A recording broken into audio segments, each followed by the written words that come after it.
Well, Justin, we just had Paddy Pimblett in here, and he said that he's going to give you a beatdown the likes of which you've never received, and that you're going to be physically not the same after this fight.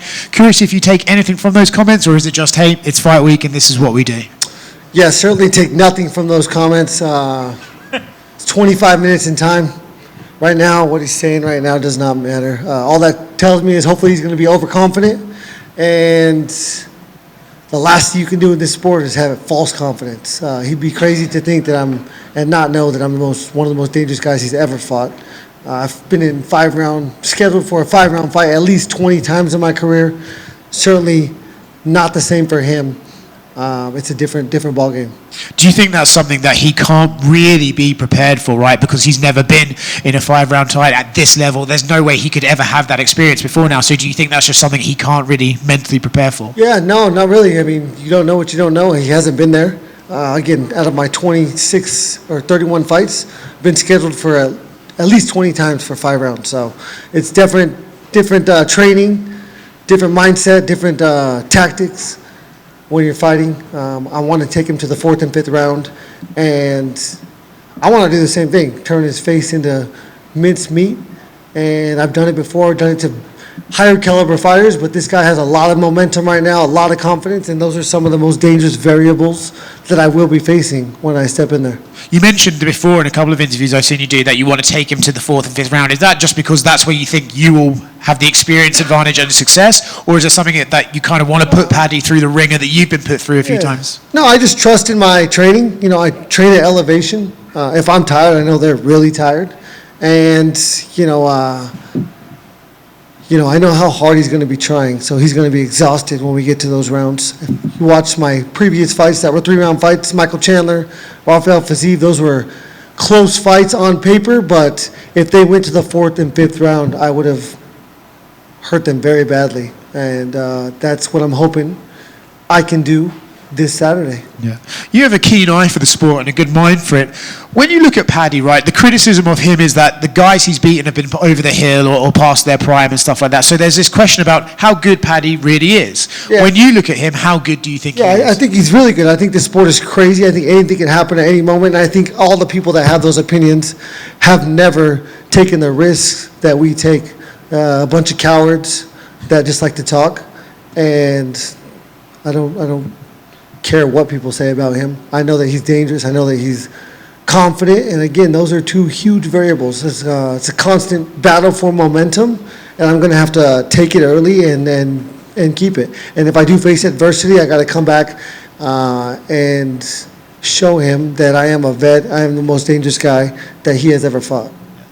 You talk about adversity and coming back from it. Famously, when you first won the interim title, you sort of didn't want you didn't threat. Do you look at this one differently because you've had to come back from setbacks and all that sort of stuff? I don't think throwing the belt on the cage will be as effective as it was the first time, so I definitely won't be doing that. But, as I'm older, I'm wiser, and I understand that an interim belt is the same exact thing as an undisputed belt on paper for my pay, and it certainly gives me the biggest fight possible next. And so this is huge. This is huge for my legacy, huge for my career. I love that I got knocked out by Max Holloway. That's what has people doubting me more. That's what has, that's where a lot of the criticism comes from. And I think that happening is going to make this final chapter so much more blissful for myself and for my coaches and my family. Justin, right here. You said like just a couple of minutes ago that you don't know what you've never experienced when talking about Paddy fighting a 5-round fight. This is, I think, what your 4th title fight or interim title fight you've prepared for. So is there anything that you took away from those camps that you changed this time around? Because I know the last few that you were a little compromised before the Charles fight because of the bike accident. So in terms of just preparation, any changes? Yeah, definitely not riding bikes. Definitely have not ridden bikes lately. But no, ultimately, one mistake I've made is trying to, when I'm successful, I try to recreate, that experience. And you can't do that. Every one of these fights is such a unique experience and a new experience. And so to try to take things that made me successful last time and implement them this time will keep me away from naturally being where I'm at and being where I'm supposed to be. And so I'm just taking it I've taken it one fight at a time since the beginning. I am still doing that. and it's been a hell of a ride. You know, I'm blessed to have been given such huge opportunities by the company. You know, this is a huge opportunity to be the main event red corner of the first Paramount card. It's huge, and you know, I know that they trust me. I know that I'm the most consistent guy, most exciting guy, and that's probably why I'm here. And on your YouTube channel, I saw one of your coaches say that he felt like your whole team kind of hit it on the head with this shorter camp. It wasn't like a long, drawn-out camp. And this is probably one of the better Justins we've seen in quite a long time. So I'm curious, do you feel that same way? I mean, I do. I feel amazing. I feel as good as ever, but you know, any fight that you ask me that, I'm going to say that. So, I mean, I do think I have made the correct choices to be as prepared as I can be. You know, after the physique fight, I knew a huge fight was coming, and so I stayed on the nutrition. And, you know, I feel like I am in the best shape of my life. And I'm just as hungry, I got just as much fire in my spirit. And I'm ready to perform. I love to show off. So I can't wait to be in the arena and put it on the line. I get to walk into the fire. Not many people know what that feels like. I wish every one of you could feel what I'm going to feel on Saturday without the danger, you know, being there, but that's just not the case. And that's what makes it so exciting is the danger. So I'm pumped. We also saw you compete at Fanatics Fest since your last fight. So I guess what was that experience like, and what'd you do with the car that you won? Yeah, I turned the car into money. I took the money. It was the best money I've ever made not getting punched in the face. By far. But yeah, I'm an athlete, still an athlete. There was 100 people and I took second place. You know, unfortunately, I honestly performed terribly. Could not believe I took second place, but the golf is what separated the men from the boys, so I'm glad I've been golfing so much. Justin, a lot of talk about, you know, you saying what you said earlier, this could be the last run, kind of the stakes that are attached to this, and your mindset towards fighting has just been so unique and interesting to follow throughout your career. Is part of kind of like putting that on this fight, part of that mentality, like knowing there's no going back from this, it's all needs to be forward from here? Yeah, I mean, I think I would be a fool to think that this is the beginning. You know, this is certainly not the beginning, and they're definitely not going to let me fight for a belt 6 times, so... you know, and my goal was to fight for the belt and win the belt, and so this is everything I've asked for. But I don't think too. You know, I can't really think like that. I can't process, you know, emotions like that. It's just right now, right here. I'm very prepared. You know, I trust in my preparation, and that allows me to not be scared. You know, because I'm okay with the worst possible outcome because I know I will give max effort, and I know that I gave max effort this whole camp. I know that I will have my support system around me no matter what happens, and it allows me to go out there and just be free and enjoy the moment. Paddy has said from day one of coming into the UFC, Scousers can't get knocked out. How much are you looking forward to proving that wrong? Yeah, you don't have to be a doctor to know that if you have a brain, you can get shut off if I just shake it. And so I'll show him, you know, if I could shake his head and make his brain touch his skull, he's going to go to sleep. And I know you said your perfect world is to fight Ilia Topuria at the White House lawn. Your manager mentioned maybe Conor McGregor could be in play with, you know, Dana White saying Michael Chandler. Nothing, who knows? Does that appeal to you at this point, though? I'll be here on Sunday. The only thing that appeals to me right now is knocking the Scouser out and representing America, and that's what I'm here to do. Thank you, Justin. Hey, Justin, over here. Whatever a Scouser is. Hey, Justin, you recently been talking about retirement online. You know, say you get the win come Saturday. How many more fights do you think we could see? Where did you see me talking about retirement online? I saw it online. People were talking about you saying that. Never talked about it. I said if I didn't get the fight that I wanted and I felt like I deserved, I might retire. But I don't got none of that matters now. I'm here. I got what I wanted. Interim belt is the same as an undisputed belt on paper, and it gives me the chance to fight 100% fight for the championship next. So it's everything I asked for. Okay. But how many fights I have left? No fucking clue. One at a time. Justin, over here. You followed a family tradition of working at a copper mine the summer when you were 18 years old. How much of your work ethic do you attribute to your lessons from working there? Yeah, I mean, more so watching my parents, my dad work there is where I've taken the lessons that, you know, it doesn't matter how how blessed you think you are, how, you can never look at yourself as a victim. Life is hard. Life's a competition.